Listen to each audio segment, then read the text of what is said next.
Hartlik goeiemôre, mag die hierdie baie ryklik seën en sy wonderlike doel in die hart en liewe ook so openbaar. Nou, liewe vriende, soms maak seekoeie hulle bekke baie groot oop sonder om enige geluid te maak en dit is as 'n waarskuwing vir die ander party om te sê, "Jong, kyk hoe groot is my bek, kyk hoe groot is my tande, jy moet eerder uit my weg uit, eerder uit my pad uit bly."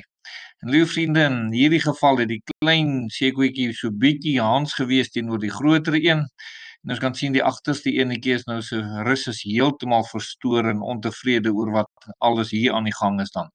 So moet dit by ons as kinders van die Here sekerlik nie wees dat ons rus weggeneem word en dat ons probeer om onsself dalk groter te maak as wat ons is, want ons gaan beslis met iemand ontmoet wat groter as ons is.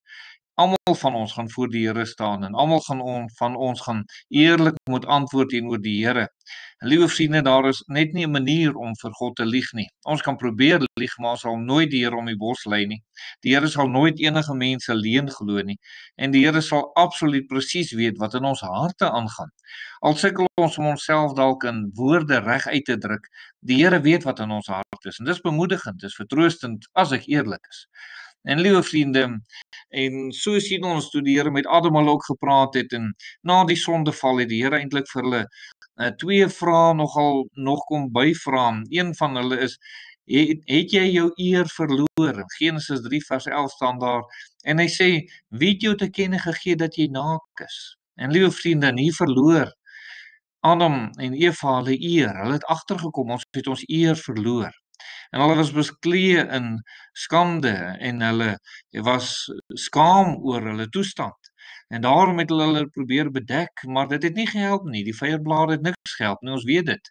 En die Here moes vir hulle rokke uit vel maak, liewe vriende, om hulle so te beskerm dan.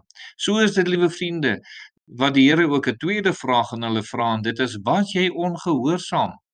En hy sê, wie het jou te kenne gegee dat jy naak is? Het jy geëet van die boom waarvan ek jou beveel het om nie te eet nie? So hierdie twee vrae dalk nou vanoggend aan u dalk ook. Het jy eer verloor voor God, liewe vriende? En was jy ongehoorsaam aan die Here? Die rede waarom 'n mens jou eer verloor is oor ongehoorsaamheid.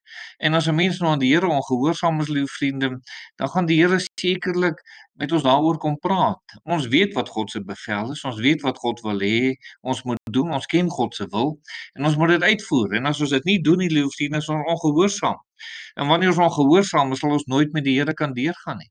Jy weet in Markus 3 vers 27 staan daar: niemand kan in die huis van 'n sterk man ingaan en sy goed beroof as hy nie eers die sterk man boei nie, en dan sal hy sy huis beroof. Nou, liewe vriende, net so kan die duiwel nie vir u net beroof as u nie vir hom toegang gee nie. As u nie die deur oopmaak en vir hom die geleentheid gee om u te vang in een of ander saak nie.